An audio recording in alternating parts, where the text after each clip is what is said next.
Ya, assalamualaikum. Perkenalkan, nama saya Yogi Mauludin. Di sini saya akan membuat video tentang sosiologi industri, yang mana saya mengambil perusahaan CV Mulia Perkasa dari Gresik, yang nantinya tugas ini adalah tugas untuk memenuhi ujian tengah semester. Ya, untuk lebih lengkapnya, Di dalam video ini nantinya terdapat poin-poin penting untuk tahap menganalisis suatu perusahaan industri. Seperti yang dapat kita lihat, saat ini adalah objek yang saya ambil buat bahan video ini. Itu adalah salah satu pabrik industri mebel yang berada di Gresik.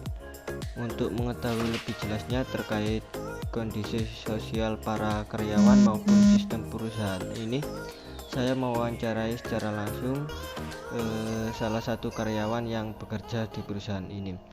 Berikut ini cuplikan wawancara dengan salah satu karyawan perusahaan ini.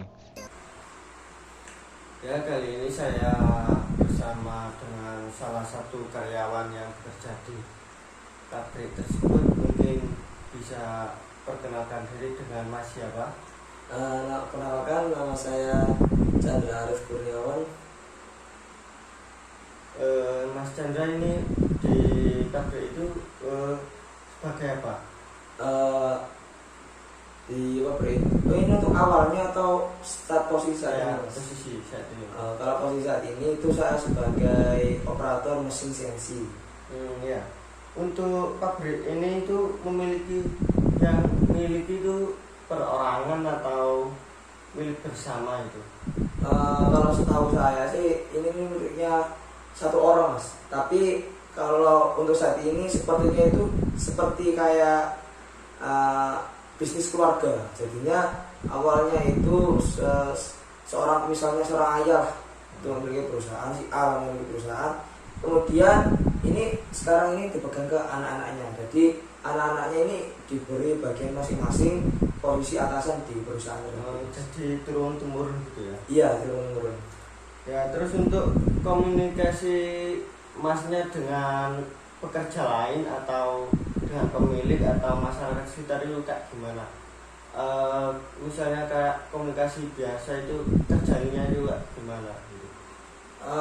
Kalau selama ini komunikasi dengan atasan yang secara langsung sih tidak, masalahnya di pabrik ini tuh modelnya itu per gudang. Jadinya saya tanggung jawab di gudang ini. Komunikasi saya ya dengan kepala gudang. Nah, kepala gudangnya nanti komunikasi sama yang lebih atas. Nah, saya kan sebagai operator mesin. Nah, saya sebagai operator mesin, saya itu yang mengendalikan mesin yang ada di gudang tersebut.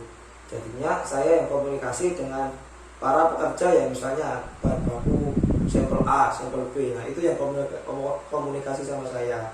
Nah, kemudian untuk masyarakat sekitar, di tahun sebelumnya itu juga kepala desa setempat itu memprioritaskan perusahaan ini harus mayoritas warga desa tersebut. Soalnya apa? Untuk meningkatkan perekonomian desa juga. Seperti itu, Mas. Jadi komunikasinya juga enak. Soalnya apa? Kerjanya itu kita sama tetangga sendiri, nggak sama orang perantauan. Ya, diutamakan kerja itu mayoritas warga desa sendiri, Mas. Terus untuk fasilitas yang mendukung dalam proses produksi itu apa aja? Mungkin bisa kayak fasilitas dari pabrik lah, gitu, apa aja yang didapat gitu. Kalau saya sendiri fasilitasnya itu yang pertama itu kita setiap hari selalu diberi masker gratis. Jadi kita maskernya diberi masker medis, kemudian dilapisi luar masker kain. Soalnya itu juga termasuk wajib karena kita pabrik saya itu berhubungan dengan kayu, jadinya banyak serbuk-serbuk kayu. Jika itu masuk ke hidung atau pernafasan juga sangat bahaya. Jadinya komponen utama fasilitasnya itu masker tersebut. Kemudian di setiap 1 minggu sekali para pekerja itu diberi 1 botol susu murni, susu sapi murni. Jadinya itu untuk menetralisir mungkin ada kayak serbuk-serbuk kayu atau mungkin bahan-bahan kimia, kalau kan kayak kayak oli, terus kemudian kayak bahan bakar yang boleh terbakar, itu kan aromanya menyengat, jadinya untuk menetralisir bahwa beracun yang ada di dalam itu. Terus barang-barang yang udah jadi itu mungkin bisa masnya tahu itu didistribusikan kemana saja? Kalau selama ini saya sudah bergabung sekitar 5 tahun di situ, perusahaan tersebut itu awalnya ini tuh fokus ke nasional, jadi cuma sekitar dibawa ke Jakarta, terus Bandung sama Makassar, itu abang fokus utama tahun sebelumnya. Cuma setelah saya masuk ternyata ada perubahan, ini fokusnya bukan lagi nasional tapi udah ke Asia Tenggara. Sekarang fokusnya lebih ke Malaysia sama di Thailand, karena itu juga merupakan pasar terbesar produk olahan kayu dari perusahaan saya. Nah itu kan penyebarannya udah sampai luar negeri ya. Mungkin itu ditargetkan itu per minggu atau per bulan itu berapa atau gimana nih? Ada target tersendiri nggak dari atasan gitu? Untuk target sendiri sih tergantung pesanan, soalnya terkadang pasar kan naik turun mas, apalagi dengan selama ini ada COVID itu juga ekspor impor bahan-bahan seperti kayu dari mana juga susah, juga kita ngirimnya ke sana juga susah, jadinya untuk target sih tidak selama ini tidak ada, cuma misal ini dapat pesanan dari misal dari perusahaan ini sekitar segini, dari pengepul ini sekitar 100 kayu, 100 mebel, 100 meja, gitu kita buatnya ya dengan sesuai pesanan tersebut. Jadinya kita tidak kita 1 tahun ini harus buat 1000 olahan misalnya, enggak seperti itu. Jadi tergantung pesanannya berapa. Tapi setahu saya pesanannya itu selama ini dalam setiap tahun itu lebih dari 1500 unit pasang meja atau kursi ataupun bahan-bahan olahan kayu lainnya. Mungkin dari segi pekerja ya, itu kalau boleh tahu itu gaji itu digaji itu per minggu, per bulan atau gimana, itu berapa kisarannya? Kalau awalnya dulu saya masih ibaratnya itu masih outsourcing mas, jadinya kita bayarannya itu dihitungnya per hari, tapi dibayarnya 1 minggu sekali setiap hari Jumat. Itu awalnya dulu kontrak selama saya menjadi outsourcing. Kemudian saya dinaikkan menjadi pegawai tetap, itu alhamdulillah sekarang gajinya sudah UMR setara dengan UMR Surabaya, itu sekitar 5-an. Dengan gaji yang sekarang itu buat kebutuhan sehari-hari masnya itu tercukupi atau kurang atau gimana? Kalau masalah cukup atau enggaknya sih tergantung individu sih mas. Soalnya kan terkadang orang kan mempunyai kebutuhan masing-masing. Tapi kalau selama ini saya kan masih belum nikah, jadinya saya rasa untuk kebutuhan saya pribadi maupun untuk membantu orang tua sih sudah sangat cukup. Setiap pabrik kan pasti mementingkan untuk memprioritaskan lah kenyamanan dari pekerjanya supaya pas bekerja itu enak ya.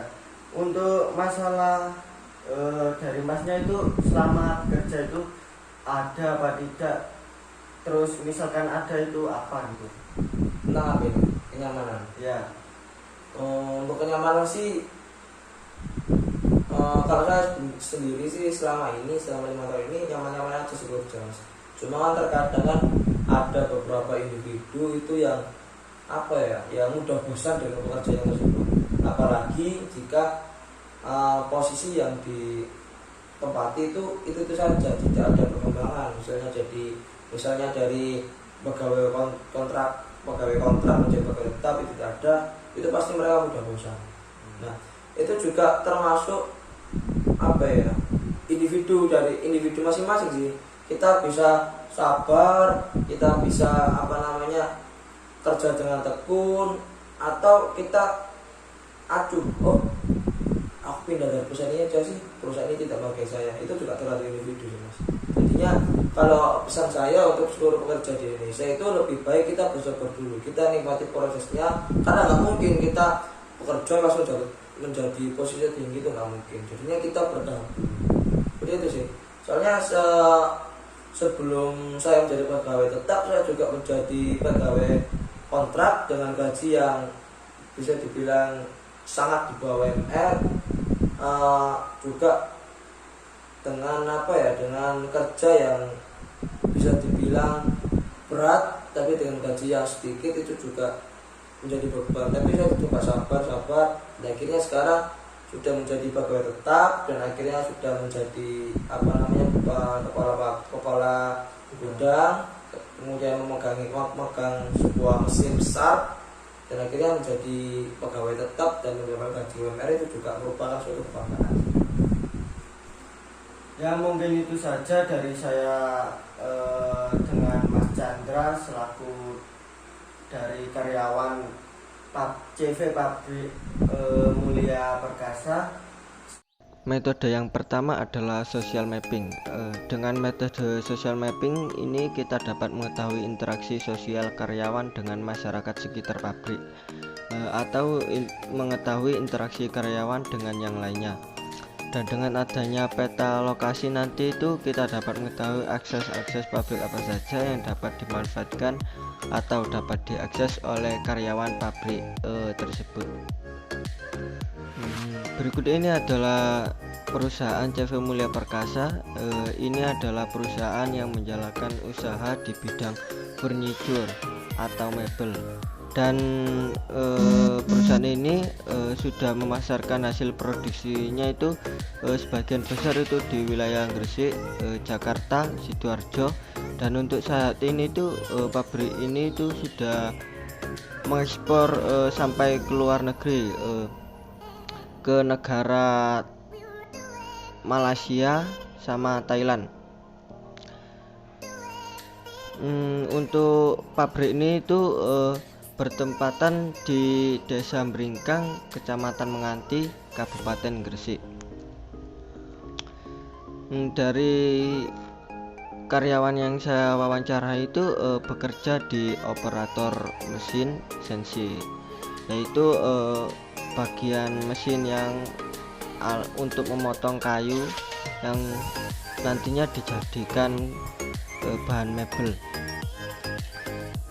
Sekilas untuk sejarah berdirinya perusahaan ini, itu awalnya perusahaan itu hanya dimiliki oleh satu orang. Namun sekarang perusahaan ini tuh seperti bisnis keluarga, yang mana orang tuanya dulunya itu hanya yang mengolah, dan kemudian untuk saat ini itu anak-anaknya juga itu ikut mengolah, yang mana anaknya ini menempati posisi penting di perusahaan ini. Dari yang saya wawancarai, salah satu karyawan pabrik, pola interaksi karyawan dengan atasan itu hampir tidak ada. Dari yang dijelaskan narasumber saya juga terjadi komunikasi itu karyawan dengan karyawan lainnya, paling maksimal itu dengan kepala gudang. Nah, misalkan nanti itu ada keluhan atau semacamnya, itu karyawan itu bisa koordinasi dengan kepala gudangnya, yang nantinya kepala gudang itu bisa langsung bilang ke atasannya gitu. Metode yang kedua adalah metode diagram Venn. Dengan metode ini itu kita dapat mengetahui masalah apa saja yang dihadapi dari pekerja di perusahaan CV Mulia Perkasa ini.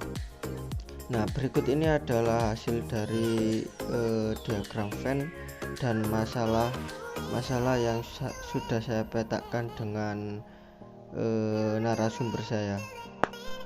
Nah, dapat kita lihat bahwa masalah yang paling besar adalah permasalahan debu selama proses produksi. Nah, permasalahan ini adalah dialami oleh narasumber saya, yang mana Katanya itu selama proses pemotongan kayu itu banyak debu dari butiran kayu itu melayang, jadi bisa saja kehirup atau nyangkut ke mata gitu. Untuk metode yang ketiga adalah metode food basket. Dan metode ini kita dapat melihat konsumsi masyarakat atau kebutuhan dasar yang diperlukan dalam memenuhi kebutuhannya sehari-hari. Nah, dapat kita lihat untuk kebutuhan dasar dari pekerja CV Mulia Perkasa ini adalah yang pertama itu ada motor. Nah, motor ini untuk transportasi, kedua ada bensin, ketiga ada sarung tangan yang nantinya buat alat kelengkapan kerja, yang keempat ada rokok, yang kelima ada kuota internet, yang keenam dan yang ketujuh ada masker dan hand sanitizer. Untuk metode yang terakhir adalah matrix scoring. Nah, matrix scoring ini guna untuk melihat skala prioritas permasalahan yang nantinya diambil atau dicari solusinya terlebih dahulu. Berikut ini adalah gambar dari permasalahan prioritas dari pekerja. Ya, mungkin itu saja video dari saya.